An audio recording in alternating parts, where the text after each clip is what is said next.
Ver tu gloria, que tu majestad se manifieste en este lugar, Señor. Que seas tú, mi Dios, en el nombre de Jesús, que pueda hacer un milagro, Señor, en cada vida, Señor, en cada uno de aquellos que están clamando a ti, Señor. Mucha gente, Señor, ha visto familiares, Señor, partir. Mucha gente ha visto, Señor, padres, Señor, hijos. Han visto hermanos, hermanas, han visto gente amada, Señor, partir de este mundo. Y, Señor, el dolor está ahí. Te pedimos en el nombre de Jesús que en esta mañana seas tú, mi Dios, honrando, Señor, fortaleciendo a cada una de estas personas, Señor, sabiendo, Padre, como tu palabra dice, que muchas veces no entendemos por qué es quitado el justo, Señor, de su sufrimiento. Pero, Señor, para ti nada es imposible, Señor. Y te pedimos en esta mañana que tú nos permitas, Señor, experimentar esa gracia que solamente tú nos puedes dar, Señor. Te damos gracias en el nombre de Jesús, Señor. Te damos gracias en el nombre de Jesús. Cierre sus ojos ahí donde está y déjese ministrar en este momento por esta alabanza. Si usted la conoce, cántala con nosotros. Gracias, Señor, en el nombre de Jesús.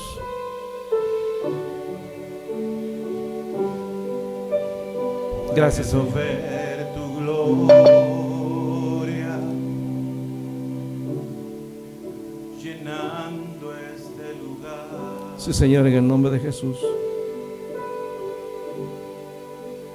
Puedo ver tu gloria Sí, Padre. llenando este lugar. Levanto hoy mis manos, Señor, para adorarte. aún en medio de la dificultad, Señor, aún en medio del Puedo problema, ver Señor. tu gloria. Gracias, Señor. Llenando este lugar.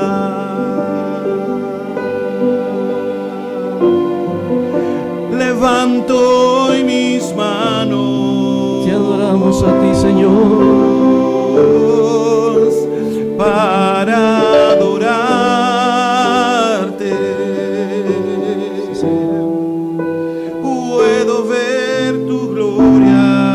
Oh, sí, Señor, en el nombre de Jesús. Llenando este lugar.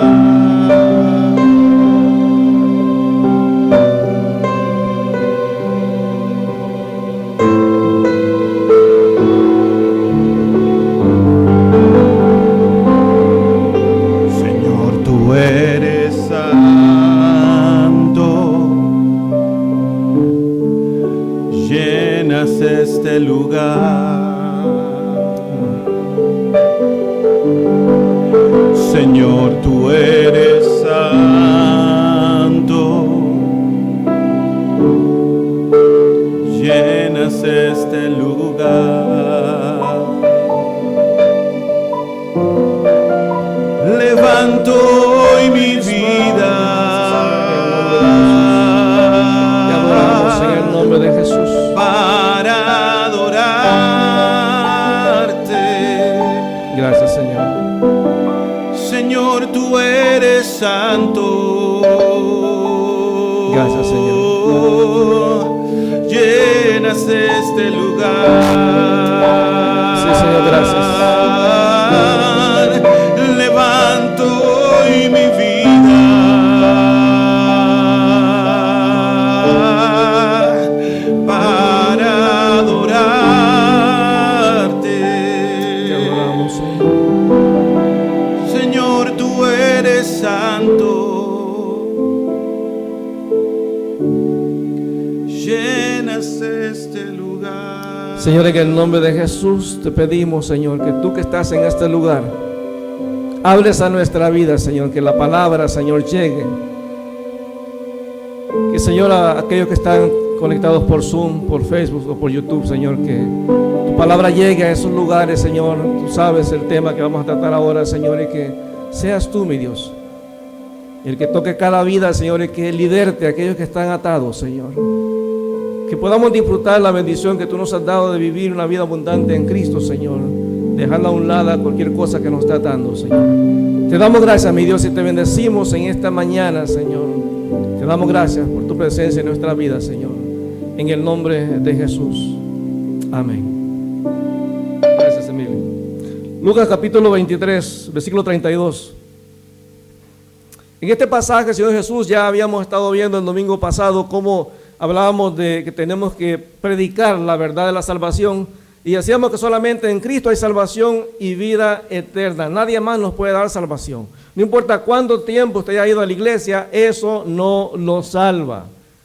Hay gente que cuando muera y despierte, se va a dar cuenta que no está en el lugar adecuado. Hay gente que a lo mejor le va a decir a Dios: Señor, pero yo iba todos los domingos a la iglesia. Señor, pero si yo era pastor. Y como dice la palabra, dice el Señor que les dirá: nunca los conocí. Apártense de mí, hacedores de maldad. Hay gente que dice que va a echar fuera demonios, que va a hacer milagros. Y nada de eso realmente es una evidencia de que una persona está cerca de Dios, que está teniendo una relación personal con Cristo. Cada día uno ve grandes hombres de Dios que en algún momento han fallecido, y de pronto se empiezan a descubrir un montón de cosas que nadie sabía que estaban ahí. Gente que uno admira y que de pronto cuando mueren empieza, ahorita por ejemplo en las redes sociales está eso específicamente, de un hermano que ha tenido un ministerio muy fuerte, que ha impactado mucha gente, y de pronto le descubrieron cosas secretas que estaban en su vida. Entonces eso nos demuestra que no importa la posición que tú tengas en la iglesia, tenemos que mantenernos aferrados a Dios, porque cuando nosotros ponemos la confianza en nuestra propia carne, vamos a fallar. Nadie puede realmente mantenerse en santidad a menos que estemos apegados a Dios. Y eso es lo que la palabra dice, ¿verdad? Que tenemos que mantenernos en santidad. Entonces en Lucas capítulo 23, versículo 32, dice: y llevaban también con él a otros dos que eran malhechores para ser muertos. Y cuando llegaron al lugar llamado de la Calavera, le crucificaron allí. Y a los malhechores, uno a la derecha y otro a la izquierda. Y Jesús decía: Padre, perdónalos, porque no saben lo que hacen. Y repartieron entre sí sus vestidos y echaron suerte. Y es impresionante porque cuando Jesús estaba ahí en la cruz, muchos han dicho que era la hora tercera cuando le crucificaron. Era como a las 9 de la mañana de nuestro horario. Y era, ahí lo dice en Marcos capítulo 15, versículo 25. Y es interesante porque Jesús, cuando está ahí en la cruz, Él ora por varias personas que realmente le han hecho, lo han ofendido. Ora por los soldados romanos que lo han maltratado, lo han golpeado, le pusieron una corona de espinas. Ha orado por los religiosos que también tenían cierto rencor hacia Él, por la misma multitud que en otros días anteriores habían estado diciendo: Hosana al que viene en el nombre del Señor. Entonces la gente cambia dependiendo la situación que esté viviendo. Entonces recordemos que todas estas personas tuvieron motivaciones diferentes para rechazar a Jesús, para hacerle daño en cierto sentido. Por lo menos Judas lo entregó por codicia. O sea, para Judas el rechazo hacia Jesús fue el dinero. Y hay gente que hace lo mismo. Hay gente que cuando le hablamos del evangelio, el dinero lo frena y dice: no, yo quiero seguir mi vida y lo importante es tener dinero. Incluso ahora se ha vuelto muy popular lo que se llama el evangelio de la prosperidad. Convierte a Cristo y vas a tener dinero en abundancia. Dale $100 a Dios y Dios te va a dar 1000. O sea, es la siembra y la cosecha. Hermano, Dios nos da. Nosotros hemos experimentado en nuestra propia vida como pastores momentos en los cuales no hemos tenido que comer. Y Dios ha sido fiel con nosotros, nos ha provisto en el momento adecuado. O sea, lo hemos visto, Dios prospera, Dios bendice, pero jamás intentes hacer un trueque con Dios. No le digas: Señor, yo te voy a servir, pero si tú me das, imagínate un muchacho le diga al Señor: Señor, a partir de ahora te voy a servir, pero me das a fulana como novia. Esos trueques no funcionan, ¿verdad? O Señor, te voy a dar tanto, pero si tú me das tanto a cambio, eso no funciona, hermano. El trueque con Dios no funciona. Judas vio en Jesús simplemente una oportunidad de hacer cierta cantidad de dinero. Los sacerdotes simplemente lo rechazaron por envidia, porque ellos veían cómo la gente seguía a Jesús y a ellos los menospreciaban. Cómo la gente era sanada por Jesús y ellos no tenían absolutamente nada que ofrecer a la gente. Cómo Jesús era honesto y ellos eran sinvergüenzas porque tenían negocios en el templo. También dice la palabra que Pilato, por ejemplo, también lo rechazó por miedo a la multitud. Hay gente que rechaza a Jesús por el miedo a lo que dirán, para que no te tilden de religioso. Entonces no aceptamos a Jesús simplemente porque no queremos que la gente se burle de nosotros. La multitud misma rechazó a Jesús simplemente por seguir a sus líderes religiosos. Hermano, el que un pastor te diga algo, tienes que ir primero a comprobar si está en la Biblia. Porque cuando lleguemos al juicio, cuando nos presentemos delante de Dios, no va a valer la excusa de decirle, Señor, pero eso es lo que me enseñaba mi pastor. Hay, por ejemplo, iglesias donde no creen en el rapto, no creen que Jesús va a volver por la iglesia. Entonces, si un pastor enseña eso, tú no puedes decirle, Señor, yo no creí en el rapto porque mi pastor me decía que no existía.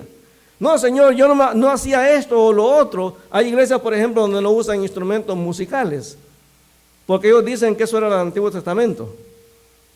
Cuando la palabra dice que tenemos que alabar al Señor con todo, hermano, la palabra de Dios es palabra de Dios desde Génesis hasta Apocalipsis. Toda la palabra, dice el mismo Timoteo, es inspirada por Dios. Entonces no podemos estar manejando las cosas como nosotros queremos. Los mismos soldados simplemente siguieron órdenes. Entonces cada uno de ellos rechazó a Jesús de una manera, por argumentos diferentes. Pero es interesante cómo Jesús, a pesar de que está allí en la cruz del Calvario, hay por lo menos tres cosas que Jesús no hizo en la cruz del Calvario y que a veces usted y yo hacemos cuando hay gente que nos hace daño. La primera cosa que Jesús no hizo es caer en la autocompasión. Jesús empezó a decirle a Dios, Señor, mira, pobrecito de mí, yo que he sido fiel a ti. Señor, ¿por qué a mí me pasan estas cosas? ¿Por qué no le pasa a Caifás o a Anás o a Judas? ¿Por qué me tiene que pasar a mí? Pues a veces empezamos a quejarnos cuando nos pasan cosas malas. Hermano, todos tenemos momentos difíciles en la vida. Si usted supiera la cantidad de pastores que han muerto ahora en la pandemia, es impresionante, hermano.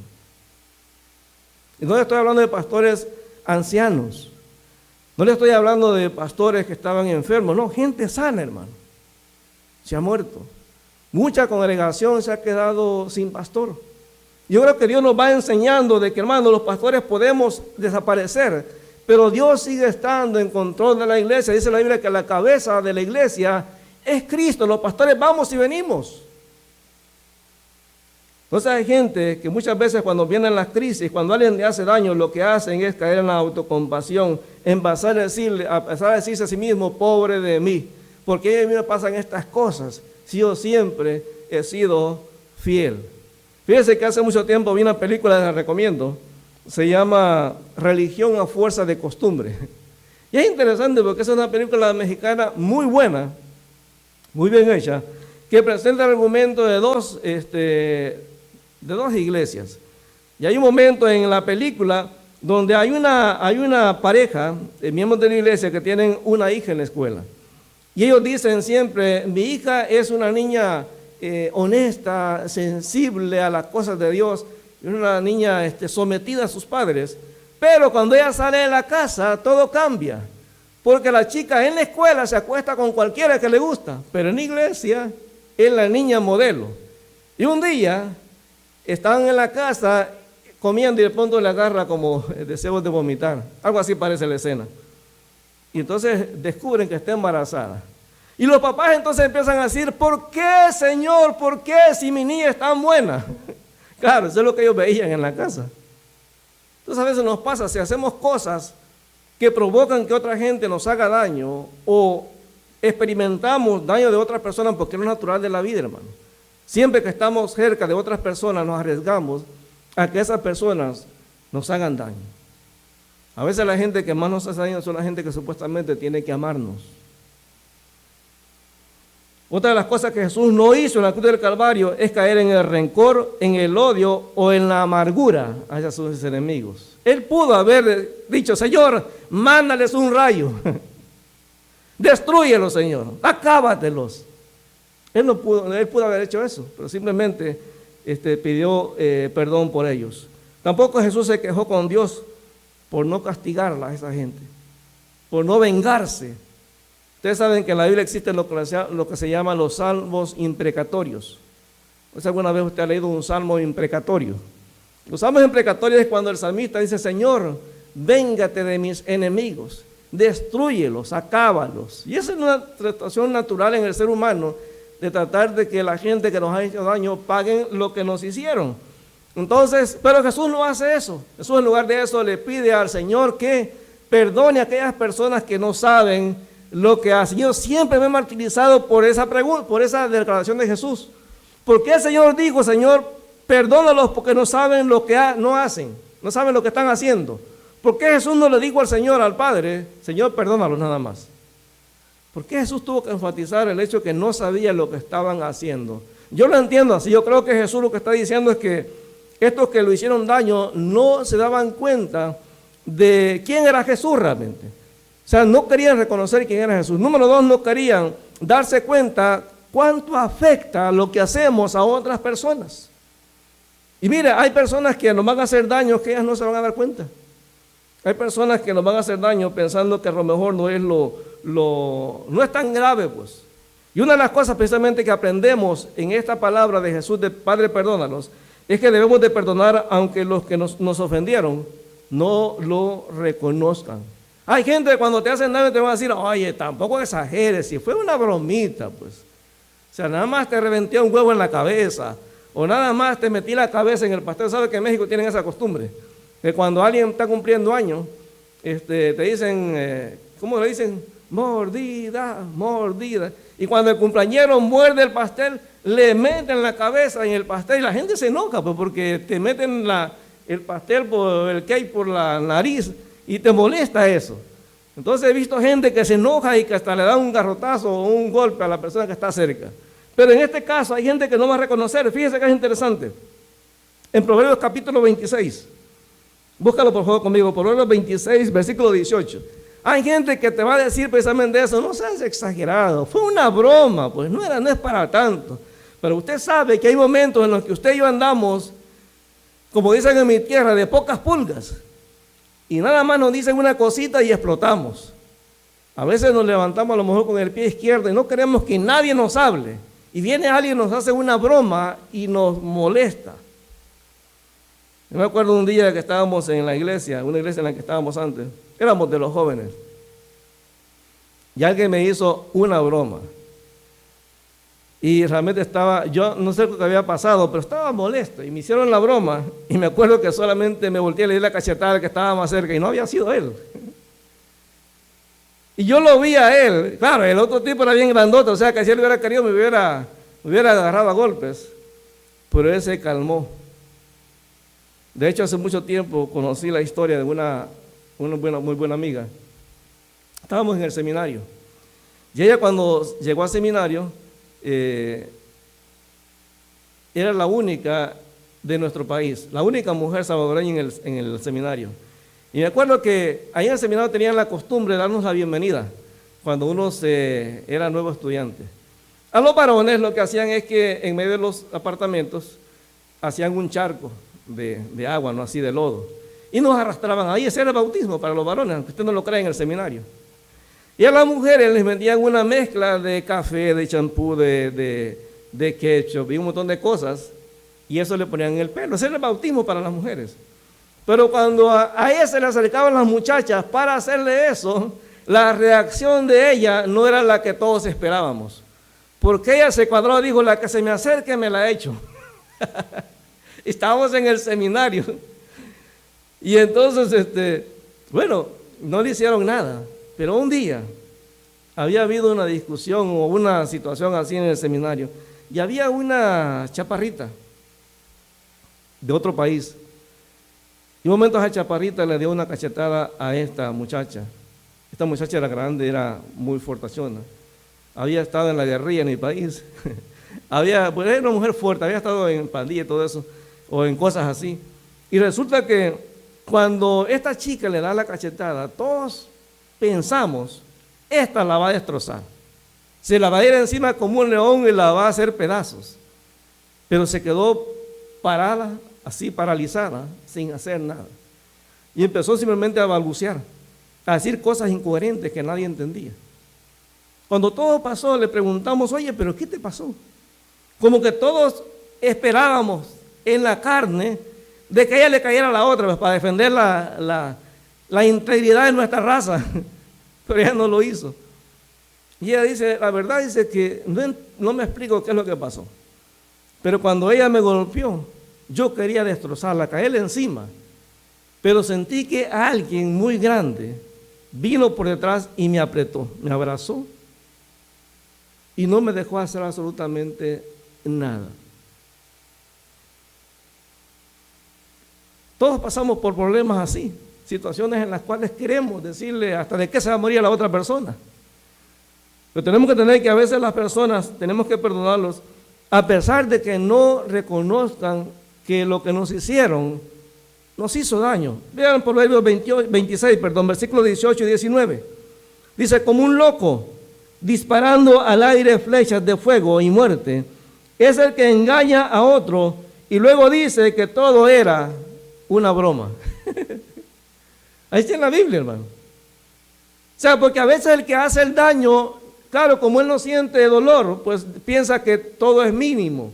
Pero al que le hicieron la broma o lo que hicieron el daño, esa persona sí se siente dolido. Y es muy probable que si esperamos que los que nos ofendieron nos pidan perdón, nos quedemos esperando mucho tiempo. Vea lo que dice Mateo capítulo 18. Aquí en este pasaje es impresionante, pero el apóstol Pedro, Mateo 18, versículo 21, el apóstol Pedro le hace una pregunta a Jesús y al examinar la pregunta hay un detalle que Pedro por alguna razón decide obviar, o sea, no incluir en la pregunta. Mateo capítulo 18, versículo 21 al versículo 22.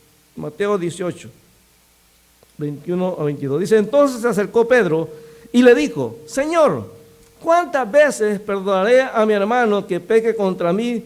¿Hasta 7? Jesús le dijo, no te digo hasta 7, sino aún hasta 70 veces 7. Si usted observa la pregunta, es interesante que Pedro no le pregunta a Jesús, Señor, ¿cuántas veces perdonaré al que me pida perdón? No le dice eso, sino que la pregunta es, ¿cuántas veces perdonaré a aquel que peque contra mí? Al que me haga daño. O sea, muchas veces la persona que me hace daño no va a reconocer que lo que me hizo fue fuerte o fue dañino. Simplemente lo va a tomar como si fuera algo normal.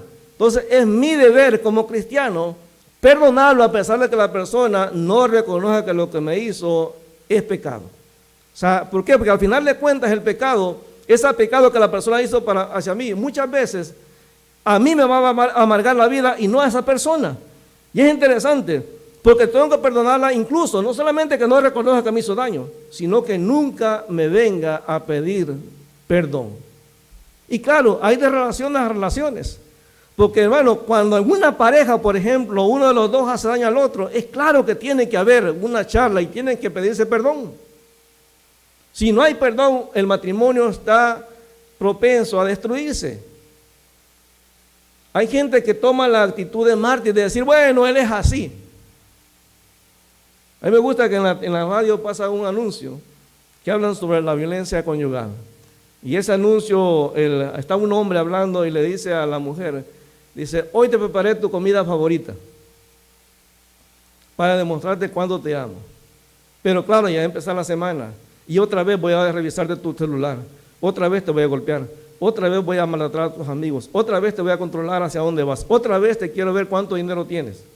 Dice, pero la siguiente semana te voy a volver a preparar tu comida favorita y voy a volver al mismo ciclo. O sea, cuando una cuestión está así, hermano, tú no puedes pretender que la otra persona se va a seguir haciendo el maltrato todo el tiempo sin confrontarlo. Hay momentos en que tenemos que confrontar a la persona.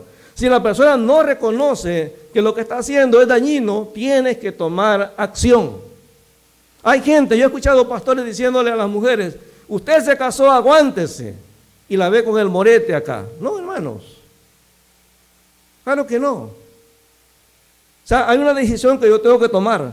Si la persona no reconoce que lo que me hizo me ofendió, si la persona incluso no viene a pedirme perdón, tengo que perdonarlo, pero recuérdese, perdonar a una persona no significa que la relación vaya a seguir igual. Usted puede perdonar a alguien que a lo mejor mató a un familiar, Pero usted lo va a decir, bueno, como ya lo perdoné, a partir de ahora cuando lo vea lo voy a abrazar. Claro que no. Imagínense, por ejemplo, un hijo, que su papá, después de que el niño nació, se fue. Y después a los 18 años el papá le viene y le dice, mira, yo soy tu papá. Y el hijo le va a decir, bueno, como Dios me dice que perdone, te perdono y te voy a abrazar. No, 18 años de ausencia, claro que hacen daño. O sea, ningún padre puede pretender que sus hijos lo van a tratar como si fuera el padre modelo después de haber estado tanto tiempo lejos. O sea, el perdón no significa que la persona va a volver a hacer la misma relación. Entonces es importante que entendamos que tenemos que perdonar, aunque la otra persona no me pida perdón. Y fíjense que es interesante. El Señor nos dice que tenemos que perdonar, aunque la otra persona no pida perdón, porque recordemos que cuando perdonamos somos libertados del daño nosotros mismos, hermano. La falta de perdón nos amarra. Nos amarga la vida. Dice en Hebreos 12:15, cuídense los unos a los otros para que ninguno de ustedes deje de recibir la gracia de Dios. Tengan cuidado de que no brote ninguna raíz venenosa de amargura, la cual los trastorne a ustedes y envenene a muchos. El problema con la amargura es que afecta mi relación con Dios, me impide disfrutar lo que tengo y afecta negativamente mi relación con otras personas. Bueno, una persona amargada generalmente le va a costar confiar en otras personas. He encontrado mujeres que cuando a lo mejor un buen hombre se les acerca para establecer una relación con ellas, dicen, no quiero, porque todos los hombres son iguales. Esa es una persona amargada, porque mete en el mismo saco a todas las personas. El que un hombre te haya hecho daño no significa que todos somos iguales. Entonces tenemos que perdonar porque Dios sabe que si no perdonamos, eso va a atar mi vida. Me va a amargar tanto que no voy a disfrutar lo que Dios tiene para mí. Mire, yo he visto personas con dinero, pero amargadas, que se están comiendo un filet mignon y no lo disfrutan. No le sienten placer, porque es tan amargo. Se sienten tan mal, tan frustrados por lo que ha pasado en su vida, que no pueden disfrutar lo que Dios les está dando como bendición. Entonces afecta mi relación con Dios. También debemos de perdonar porque la falta de perdón afecta mi relación con Dios. El Señor es bien claro. Mire lo que dice Efesios 4:31. Cuando nosotros no perdonamos, estamos diciéndole a Dios, Señor, yo me merezco tu perdón, pero esta persona no se merece el mío. Vea lo que dice Efesios 4, versículo 31 y versículo 32.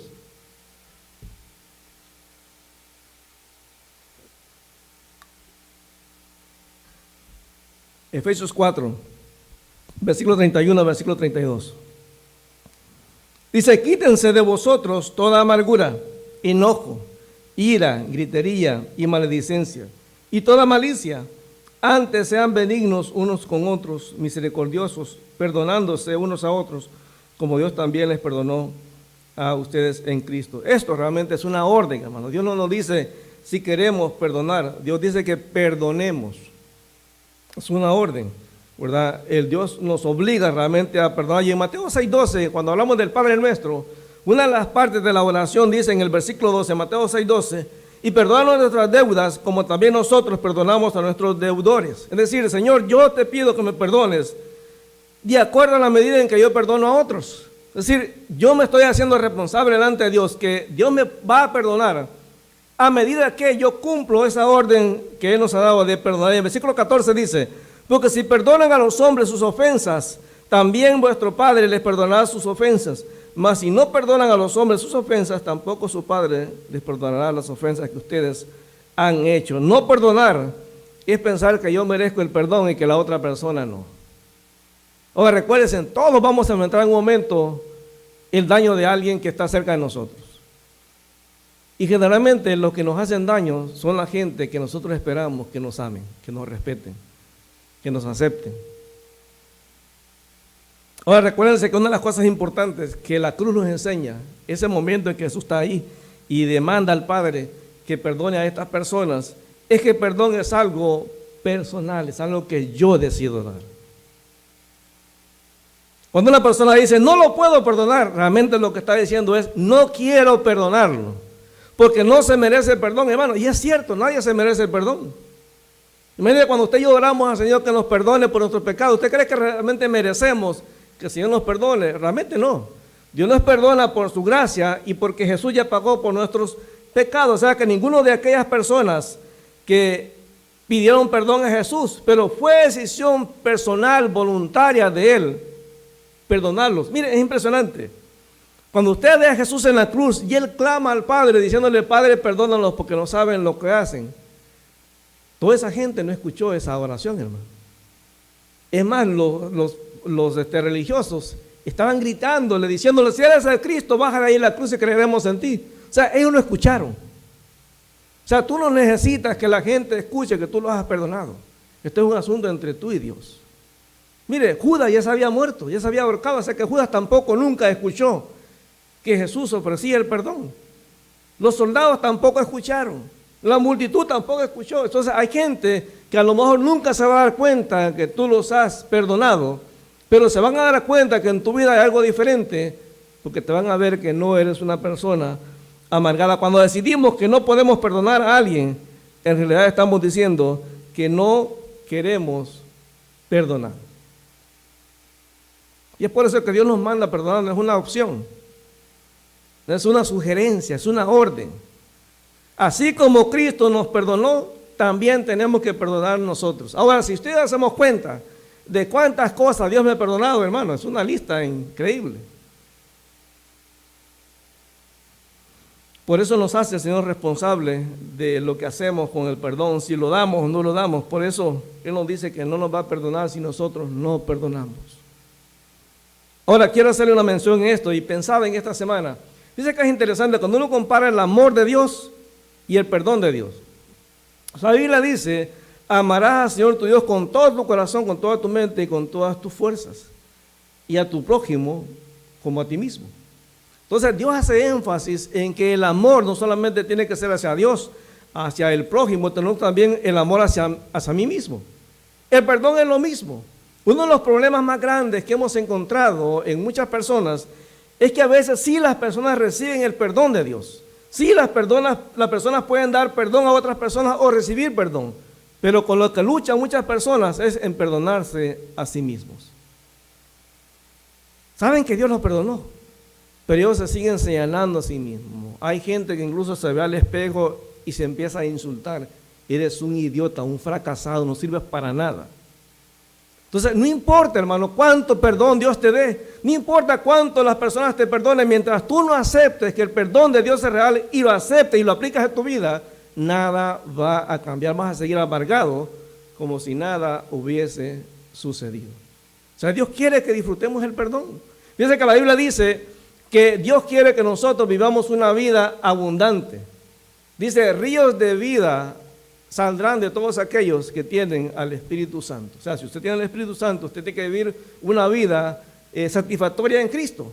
Ahora, cuando no perdonamos, eso me va a atar, eso va a evitar que yo viva una vida del tipo de vida que Dios quiere que realmente vivamos. Una vida fructífera, una vida bendecida, una vida que yo pueda agradar a Dios. Que todo lo que haga realmente sea algo que glorifique el nombre de Dios. Ahora la pregunta es, en este día, ¿hay alguien a quien usted realmente debe darle perdón?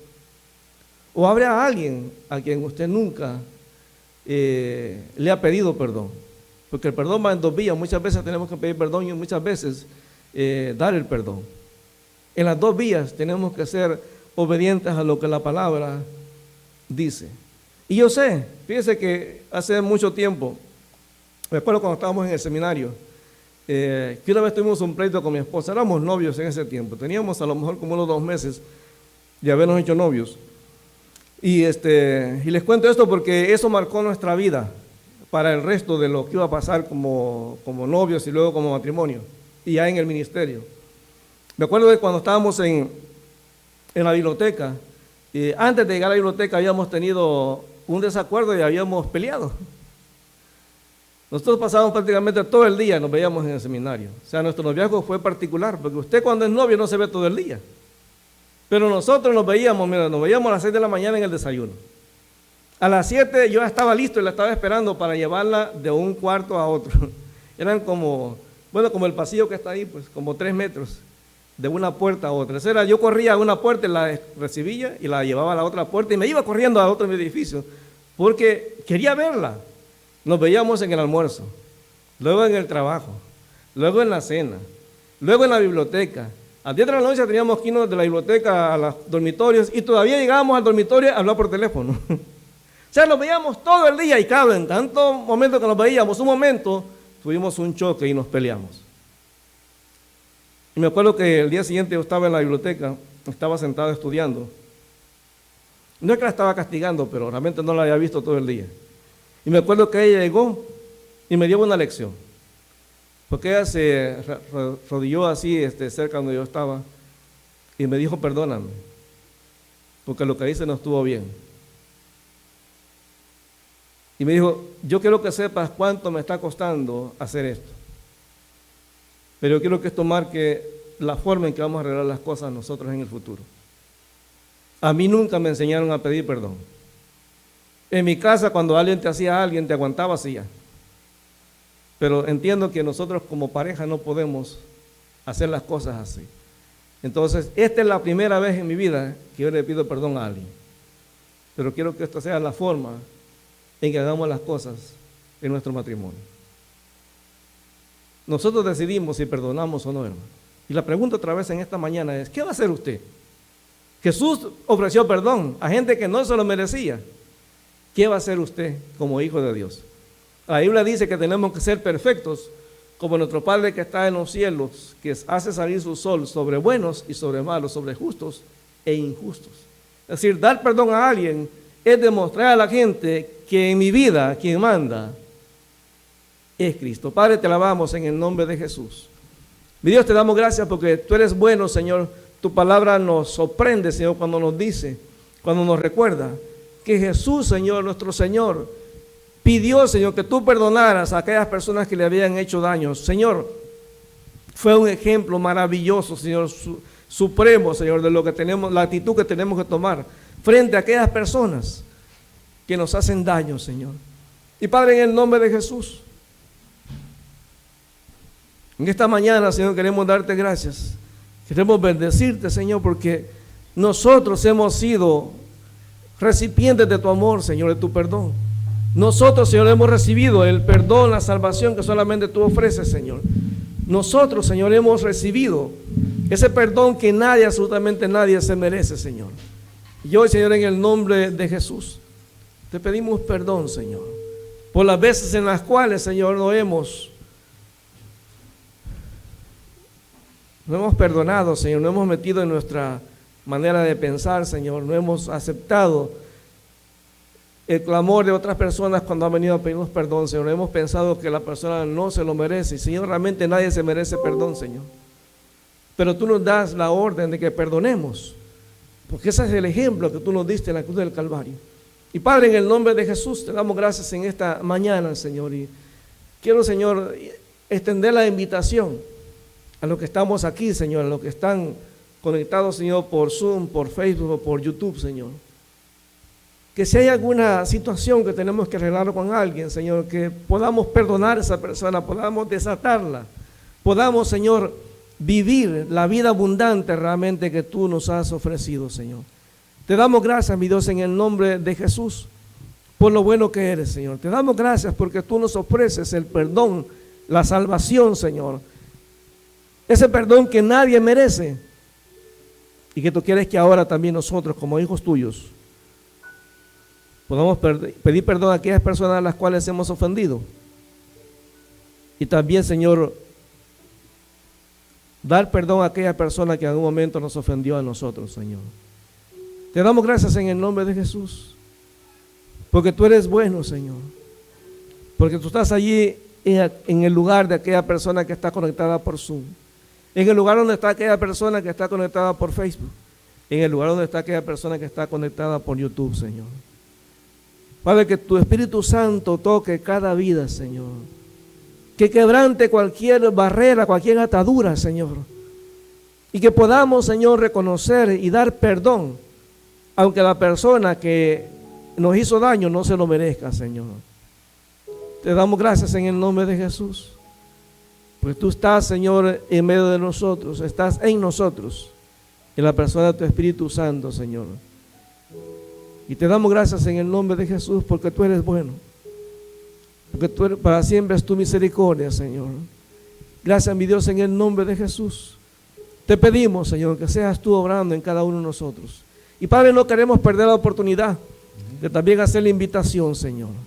Si hay alguna persona que nunca ha entregado su vida a Cristo, pero quiere hacerlo en esta mañana, quiero decirle que el Señor quiere que nosotros reconozcamos que somos pecadores, que no hay ninguna religión que nos puede salvar, que solamente Jesús es el camino, la verdad y la vida, y que nadie viene al Padre sino a través de Él. Si usted quiere entregarle su vida a Cristo en esta mañana, haga esta oración conmigo. Dígale: Señor Dios, reconozco que soy pecador, Señor. Reconozco que mi vida está alejada de ti, Señor. Reconozco que ninguna religión, Señor, ninguna iglesia, sea evangélica, católica, mormón, testigo de Jehová, no importa qué religión sea, ninguna religión puede salvar. Solo Jesús da salvación y vida eterna, Señor. Y Padre, en esta mañana reconozco, Señor, que al ser pecador necesito, Señor, de ese sacrificio que Jesús hizo en la cruz del Calvario. Y en esta mañana yo decido entregarle mi vida a Cristo para que Él sea mi Señor y mi Salvador. Si usted ha hecho esta oración, creemos que Dios ha escrito su nombre en el libro de la vida. Por favor, comuníquese con nosotros. Ahí está la información abajo del video. Y será una bendición poder comunicarnos con usted y ministrar su vida. Señor, te damos gracias en el nombre de Jesús. Gracias, Señor. Te damos gracias en el nombre de Jesús. Toca mi mente y mi corazón. Gracias.